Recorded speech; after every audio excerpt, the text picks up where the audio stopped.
At UW School of Pharmacy, we have a professional practice course that focuses on practical pharmacy skills. Given how this course helps students prepare for pharmacy practice, we found it was imperative to include a topic that affects many practicing pharmacists: healthcare provider burnout. Burnout is an occupational phenomenon that is now recognized by the World Health Organization. It is the result of chronic workplace stress that has not been successfully managed. A recent study found that about half of health system pharmacists in the United States reported a high degree of burnout. Despite its relevance, the literature lacks wellness activities in pharmacy education. Furthermore, one of the recommendations of the President's Advisory Committee on Student Mental Health encourages courses to promote mental wellness, which leads us to the topic of this presentation: Check-in, an educational activity to address well-being and burnout among pharmacy students.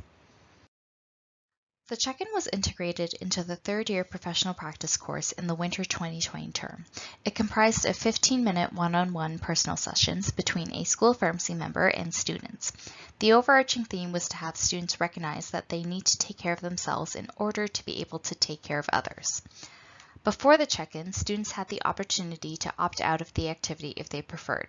They were highly encouraged to view a 20-minute online lecture on healthcare provider burnout for them to learn about the subject and see the rationale behind the check-in, as well as complete 2 pre-readings if they have time.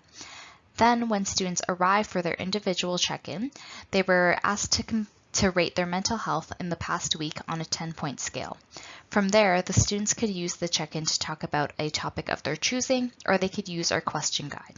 These questions had students reflect on things that correlate to burnout, including energy expenditure, self-care, and self-compassion.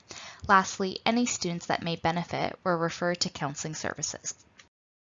Nearly 2/3 of the third-year class attended the check-in, 76 out of a total 120 students. An online survey was sent following the check-in to gather feedback. Appreciation for the activity and faculty involvement were the most widely cited positives of the activity.